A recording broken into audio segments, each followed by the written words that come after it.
Rada Manjigalats. მოგესალმებით.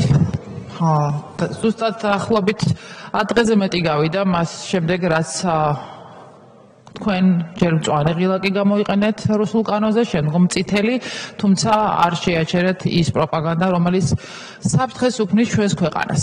და მე მინდა კითხოთ ამ კანონის ინიციირებით და შემდგომ იმ პროცესებით, რომელიც ადეკვატურად მოყვა მას, არის თუ არა ჩვენი საზოგადოება უფრო მეტად გახლეჩილი, უფრო მეტად დაყოფილი.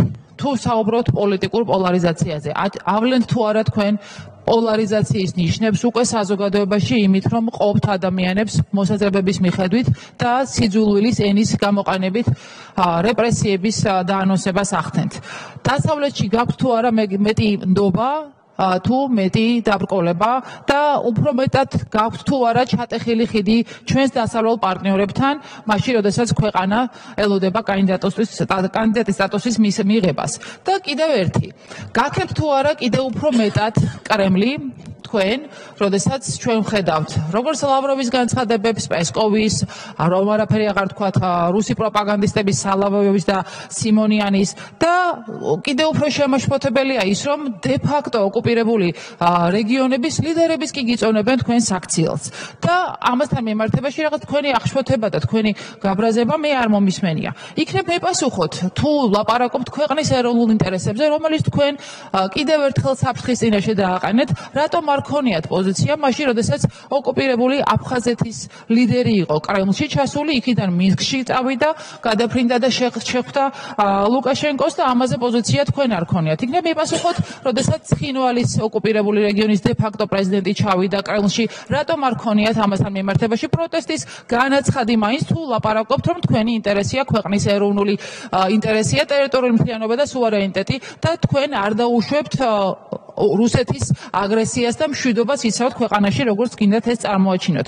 იქნებ მიპასუხოთ, რატომ არ ქონიათ პოზიცია ლავროვის გუშინდელ განცხადებაზე ერევნიდან, რომელიც აცხადებდა, რომ 3+3 ფორმატი, რომელიც ფაქტობრივად მკვდარია და სადაც საქართველოს იქ სკამი დაუტოვეს, კვლავ ელოდება საქართველოს რუსეთი ამ ფორმატში მონაწილეობისთვის და როგორ ემთხვევა თქვენი ნარატივები კრემლისას მაშინ, როდესაც ლავროვი ღიად გეუბნებათ იმას, რომ რეგიონში დასავლეთი ფერად რევოლუციებს ამზადებს და თქვენ ამ კანონის შემოტანის მოტივიც ექონდათ, რომ თქვენ გეშინიათ დასავლეთისგან მხარდაჭერილი არასამთავრობო ორგანიზაციების. და მაშინ რატომ გწყინთ, როდესაც ჩვენ ვლაპარაკობთ იმაზე, რომ თქვენი ხელისუფლების პირობებში სწორედ მშვიდობას და გრძელვადიან უსაფრთხოებას და ევროატლანტიკურ მომავალს ექნება საფრთხე.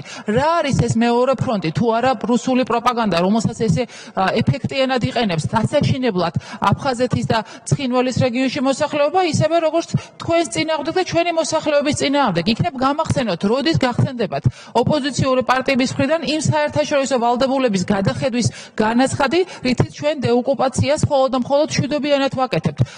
ჩვენ კიდევ ერთხელ მივმართავთ ჩვენს მოსახლეობას ოკუპირებულ რეგიონებში და ვაცხადებთ, რომ ეს არის ყალბი, ეს არის რუსული პროპაგანდა და ამას იყენებენ იმისთვის, რომ დაგაშინონ თქვენ ოკუპირებულ რეგიონებში ცხოვრები ხალხი, ისევე როგორც დააშინონ მოსახლეობა ომით. ოღონდ ამ შემთხვევაში ომის შიშთან დაკავშირებით თქვენ აღარ ახსენებთ რუსეთს, რომელიც არის ოკუპანტის ძალა, რომელიც იწყებს ომებს, რომელიც კლავს და რომელიც იტაცებს მიწებს და ამ ვითარებაში იქნება მითხრათ, ვინ არის თქვენთვის ტერი? ტერი არის საზოგადოება, რომელიც უპირისპირდება თქვენს ძალაუფლების შენარჩუნების ასეთ რუსულ მეთოდებს, თუ ტერი არის დასავლეთი თქვენთვის და მაშინ რატომ გერიდებათ მთელი ის შეფასებები, რომელიც თქვენ მიმართ არის? კიდევ ერთხელ მოუწოდებ საგარეოს, რომ გააკეთოს ორი წუთი დაასრულებდეთ. მოვითხოვ საგარეო საქმეთა სამინისტროს მხრიდან, რომ გააკეთოს შეფასებები მაშინ, როდესაც კრემლში ხდება ჩვენი ოკუპირებული რეგიონების დე-ფაქტო ლიდერების ვიზიტი, გააკეთოს შეფასება მაშინ, როდესაც 3+3-ზე საქართველოს კვლავ ელოდება კრემლი და რა თქმა უნდა შეუძლებელია ამ ფორმატში საქართველოს მონაწილეობა და გააკეთოს განცხადება მაშინ, როდესაც კრემლი საქართველოს ხელისუფლებას აქებს იმით და დასავლეთი, როდესაც აკრიტიკებს, რას ნიშნავს ეს ყველაფერი და დაიცვას ქვეყნის ის ინტერესები, რომელიც არა მხოლოდ